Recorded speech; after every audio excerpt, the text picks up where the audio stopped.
Dear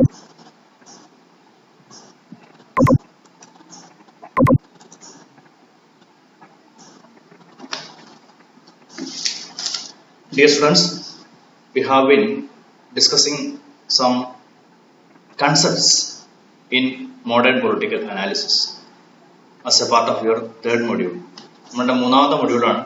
അതിൽ modern political അനാലിസിസിന്റെ ആധുനിക രാഷ്ട്രതന്ത്ര ശാസ്ത്രത്തിന്റെ വിശകലനത്തിന് ഉപയോഗിക്കുന്ന ചില പ്രധാനപ്പെട്ട രാഷ്ട്രീയ സങ്കല്പങ്ങളെ കുറിച്ചാണ് നമ്മൾ പറഞ്ഞുകൊണ്ടിരുന്നത്. In previous classes we have discussed about power, then authority. Today we have to discuss two concepts. First one is influence.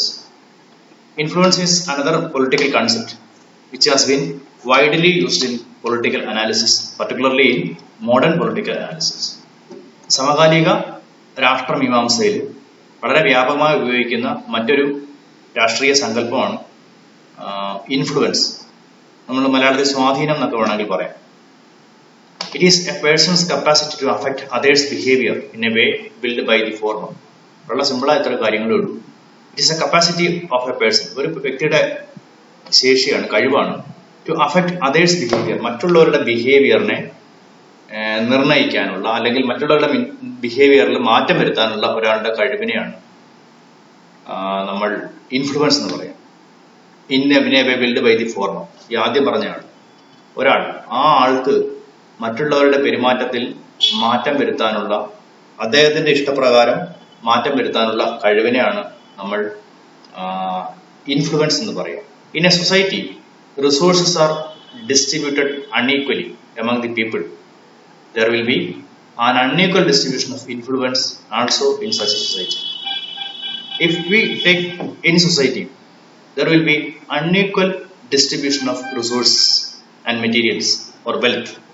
നമ്മൾ ഏത് സമൂഹം എടുത്താലും ആ സമൂഹത്തിൽ വിഭവങ്ങളുടെ വിതരണം അൺഈക്വൽ ആയിരിക്കും, ഒരിക്കലും തുല്യമാവില്ല. തുല്യമാവണമെന്നാണ് നമ്മളെല്ലാവരും ആഗ്രഹിക്കുന്നത്. നമ്മുടെ ഇന്ത്യൻ ഭരണഘടനയും ലോകത്തിലെ ഇതുവരെ ഉണ്ടായ രാഷ്ട്രീയ പ്രത്യയശാസ്ത്രങ്ങളെല്ലാം തുല്യത എന്ന ആശയത്തെ അംഗീകരിക്കുന്നവരാണ്. But yet not we cannot achieve this equality. ഈ ഇക്വാളിറ്റി നമുക്ക് ഇപ്പോഴും നേടാൻ കഴിഞ്ഞിട്ടില്ല. അതിന് കാരണം because of this unequal distribution of wealth and property. സ്വത്തിന്റെയും വിഭവങ്ങളുടെയും റിസോഴ്സസ് ഇറ്റ്സ് ആക്ച്വലി സൈസ്. വിഭവങ്ങളുടെ തുല്യമല്ലാത്ത വിതരണം, അതുല്യമായ വിതരണം, അതാണ് പലപ്പോഴും സമൂഹത്തിൽ അസമത്വത്തിന് കാരണമാകും. ഈ സമൂഹത്തിൽ വിഭവങ്ങൾ ഡിസ്ട്രിബ്യൂട്ട് ചെയ്തിരിക്കുന്നത് it is not equal and there will be unequal distribution of influence also. സമൂഹത്തിൽ വിഭവങ്ങൾ തുല്യമായിട്ടല്ല വിതരണം ചെയ്തിരിക്കുന്നത്. അതുകൊണ്ട് ഇൻഫ്ലുവൻസ് അല്ലെങ്കിൽ സ്വാധീനം എന്ന് പറയുന്നതും എല്ലാവർക്കും ഒരുപോലെയാവില്ല. സ്വാഭാവികമായിട്ടും സമ്പത്തുള്ളവന് കൂടുതൽ സ്വാധീനം ഉണ്ടാവും, വിദ്യാഭ്യാസം കൂടുതൽ നേടുന്നവന് കുറച്ചുകൂടി മറ്റുള്ളവർക്ക് മേൽ ഒരു കമാൻഡിങ് പവർ ഉണ്ടാവും. നമ്മൾ നോക്കിയാൽ എത്ര അറിയാമല്ലോ, നമ്മളുടെ ഭരണാധികാരികളാവുന്നവര്, പ്രത്യേകിച്ച് എക്സിക്യൂട്ടീവ് തലത്തിൽ വരുന്ന IAS IPS ഉദ്യോഗസ്ഥന്മാരൊക്കെ അവർക്ക് നല്ല വിദ്യാഭ്യാസവും അതിനനുസരിച്ചുള്ള മെറിറ്റും അവരുടെ ബൗദ്ധിക ശേഷിയും പ്രോബ്ലം സോൾവിങ്ങിനുള്ള സ്കില്ലും ഒക്കെ വളരെ വലുതാണ്. അതുകൊണ്ടാണ് അവരവിടെ എത്തുന്നത്. അപ്പൊ അവർക്ക് സ്വാധീനം കൂടുന്നുണ്ട്.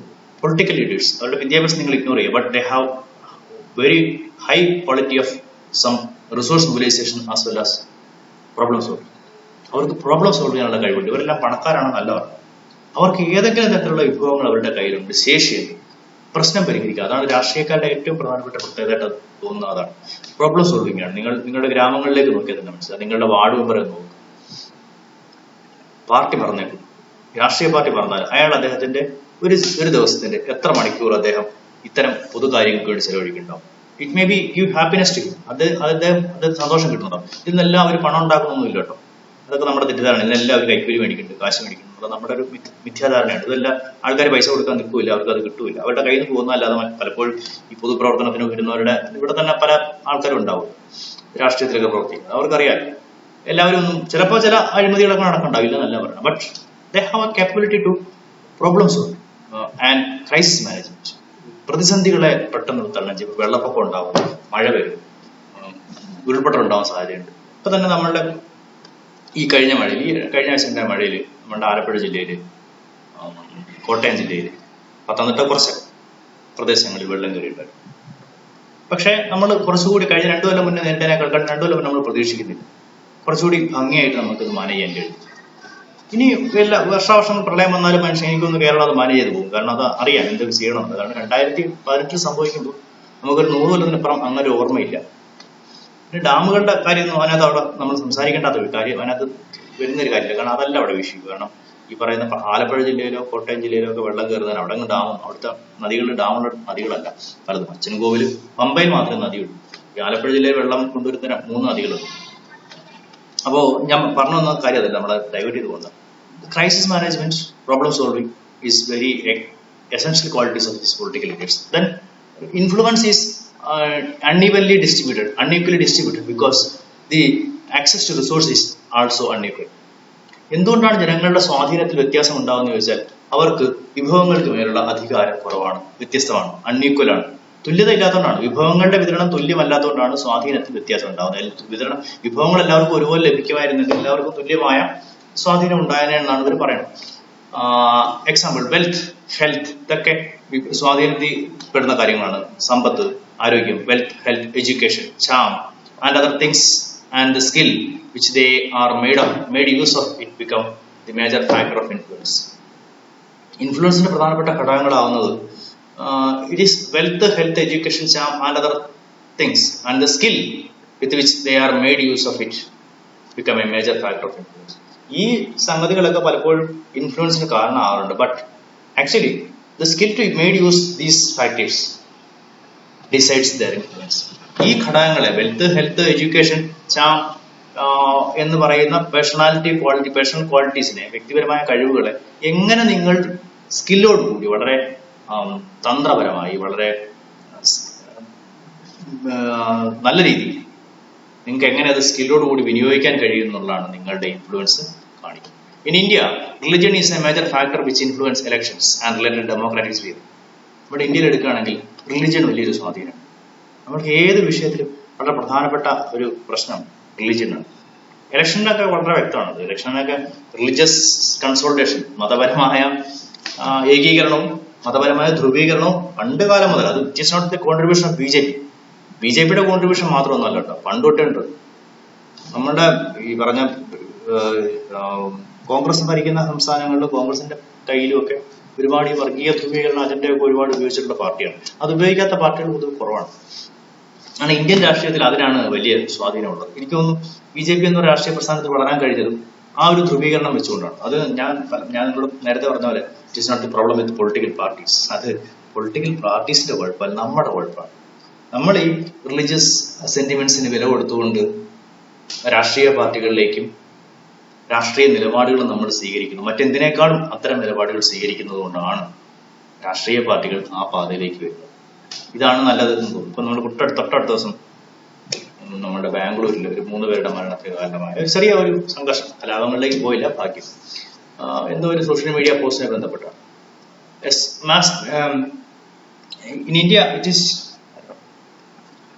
In India, religion has a major factor in influence elections. Election വളരെ സ്വാധീനം ചെലുത്തുന്ന ഘടകമാണ് മതങ്ങളെ പ്രീണിപ്പിക്കുക, ചില മതങ്ങളെ വിരോധം പ്രകടിപ്പിക്കുക എന്നുള്ളത് എല്ലാ രാഷ്ട്രീയ പാർട്ടികളും സ്വീകരിക്കുന്നതല്ല.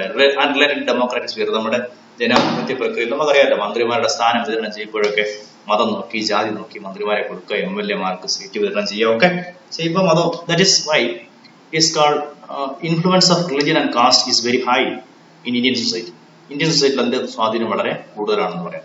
Mass media communication can very well be used for influencing the people. Mass media, മാധ്യമങ്ങൾ, പത്രമാധ്യമങ്ങൾ, ദൃശ്യമാധ്യമങ്ങൾ, ദൃശ്യശ്രവ്യ മാധ്യമങ്ങളല്ല, ഇപ്പോൾ നമ്മുടെ social media also has a very influencive role in deciding the influence of political parties or interest groups over people.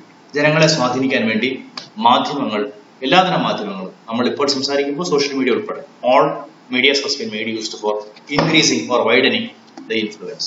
ഈ സ്വാധീനം വർദ്ധിപ്പിക്കാൻ വേണ്ടി എല്ലാ വിഭാഗങ്ങളും, അത് വിദ്യാർത്ഥി പ്രസ്ഥാനങ്ങളായിക്കോട്ടെ, യുവജന പ്രസ്ഥാനങ്ങളായിക്കോട്ടെ, നമ്മൾ നേരത്തെ പഠിച്ച ജാതി മത തൽപര ഗ്രൂപ്പുകളും സമ്മർദ്ദ ഗ്രൂപ്പുകളും ആയിക്കോട്ടെ, every organisations in society made use mass media for widening their influence. അവരുടെ സ്വാധീനം വർദ്ധിപ്പിക്കാൻ വേണ്ടി അവർ ഇത് തന്നെയാണ് മുന്നോട്ട് കൊണ്ടുപോകുന്നത്. ഇപ്പൊ നമ്മൾ കഴിഞ്ഞ 2-3 ദിവസമായിട്ട് കേരളത്തിൽ കാണുന്ന സോഷ്യൽ മീഡിയയിൽ വളരെ അബ്യൂസീവ് ലാംഗ്വേജ് ഉപയോഗിക്കുന്നു, cyber attack like cyber attack അതല്ല, അവഹേളനം അത് തന്നെ, അബ്യൂസീവ് ലാംഗ്വേജ് ഉപയോഗിച്ചുകൊണ്ട് സ്ത്രീകളെ അപമാനിക്കുന്ന രീതിയിലുള്ള വർത്തമാനങ്ങൾ സോഷ്യൽ മീഡിയയിൽ ഉണ്ടാവുന്നതാണ്.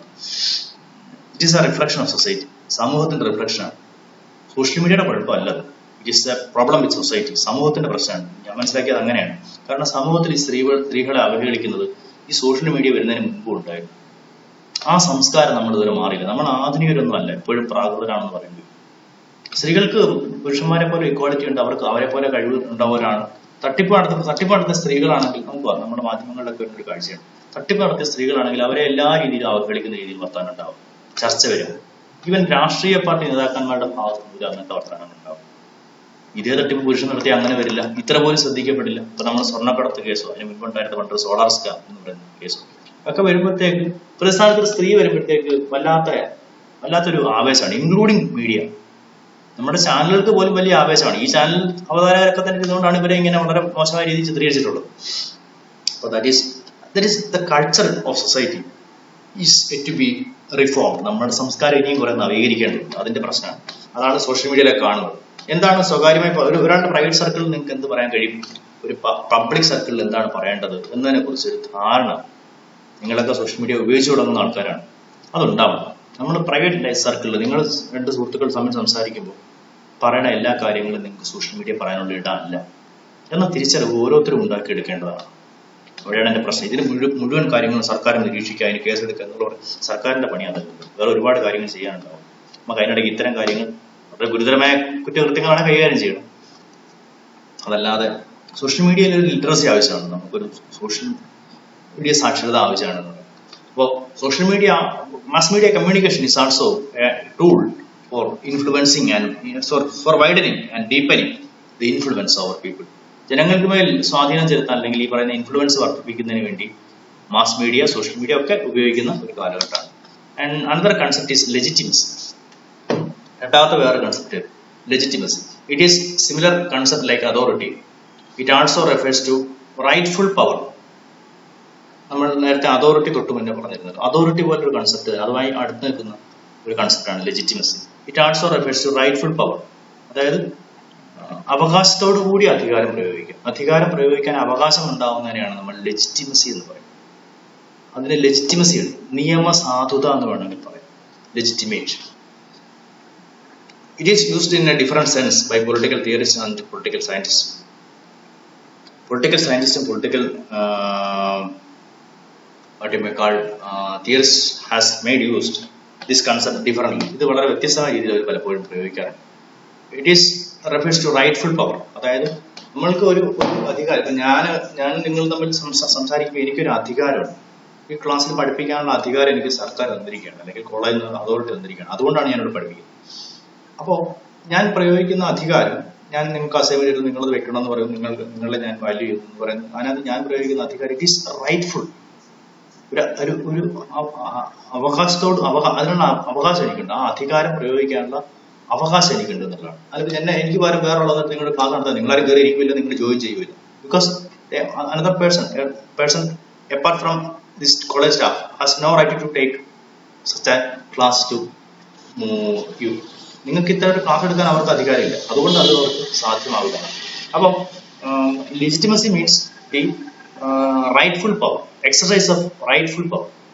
അധികാരം നമ്മൾ അവകാശത്തോടു കൂടി വിനിയോഗിക്കുന്നു. അധികാരം വിനിയോഗിക്കാൻ നമ്മൾക്ക് അവകാശം, നിയമപരമായ അംഗീകാരം ലഭിക്കുന്നതിനെയാണ് ലെജിറ്റിമസി എന്ന് പറയുന്നത്. അപ്പം ഒരു പോലീസ് SIക്ക് അല്ലെങ്കിൽ അതിന് മുകളിലൊരു ഉദ്യോഗസ്ഥന് നിങ്ങൾ വാഹനത്തിൽ പോകുമ്പോൾ നിങ്ങളുടെ വാഹനം ചെക്ക് ചെയ്യാൻ അധികാരം, അത് അദ്ദേഹം ലെജിറ്റിമേറ്റ് പവറാണ്.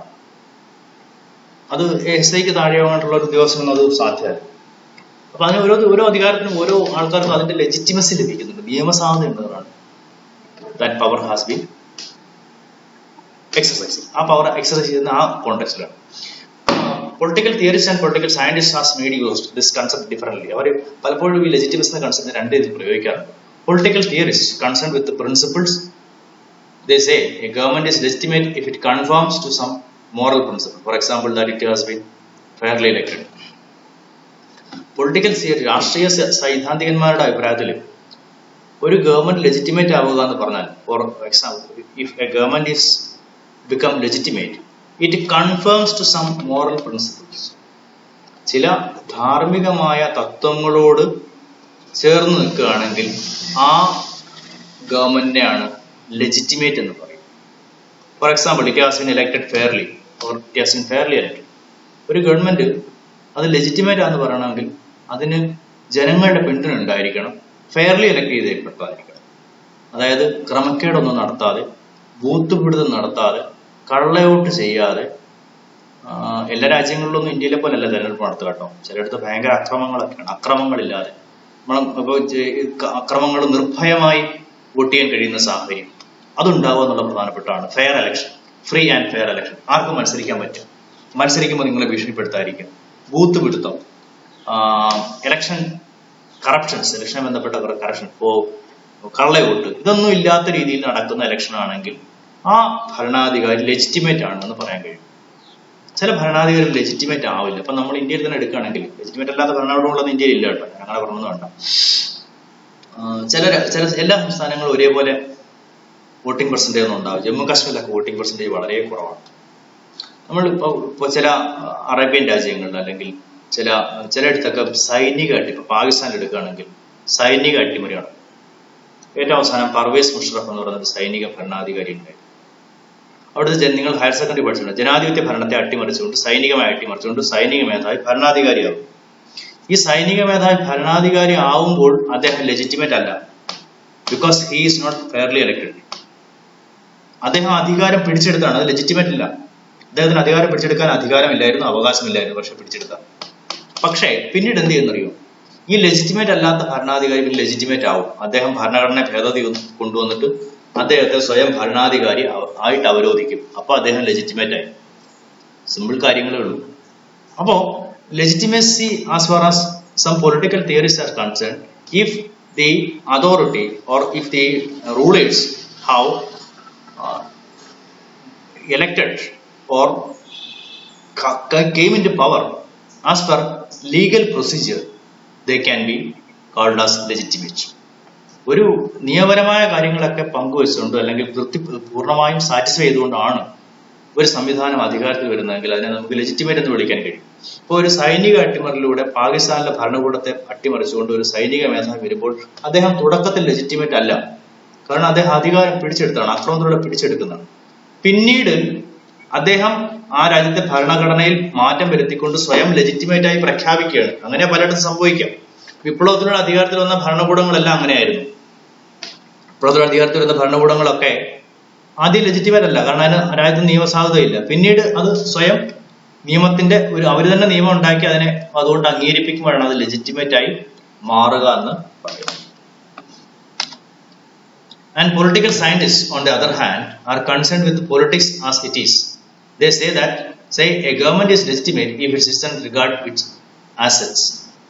പൊളിറ്റിക്കൽ സയന്റിസ്റ്റുകളുടെ അഭിപ്രായത്തിൽ രാഷ്ട്രീയ സൈദ്ധാന്തികന്മാർ പറയുന്നത് എന്റെ മോറൽ പ്രിൻസിപ്പിൾ ഫെയർലി ഇലക്ടഡ് ആണെങ്കിൽ ലെജിറ്റിമേറ്റ് ആയിരിക്കും. But political scientist says that they are concerned with politics as it is. രാഷ്ട്രീയം എന്താണോ അതിനെ അങ്ങനെ തന്നെ കാണും.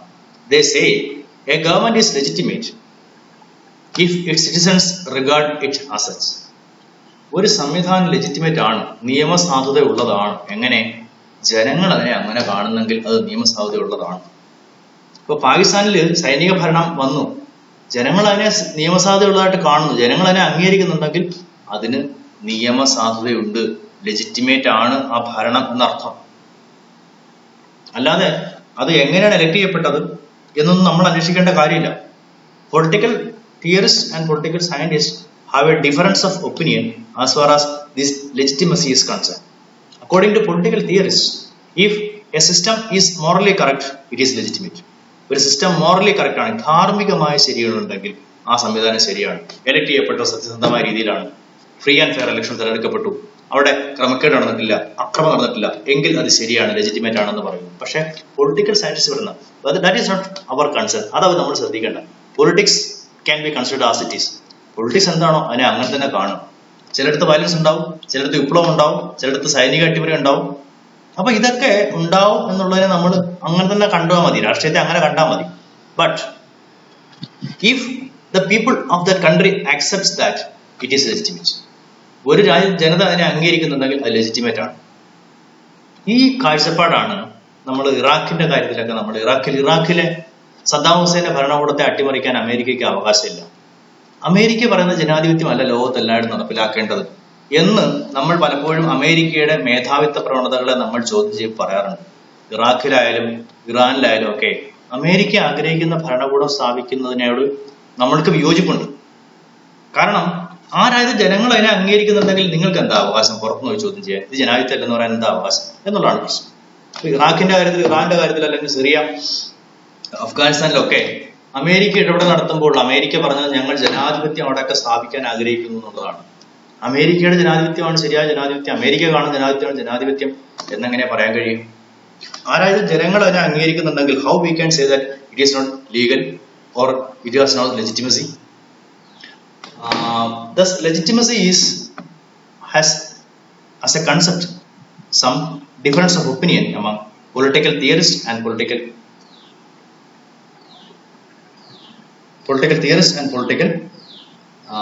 scientists. Political theorists believes that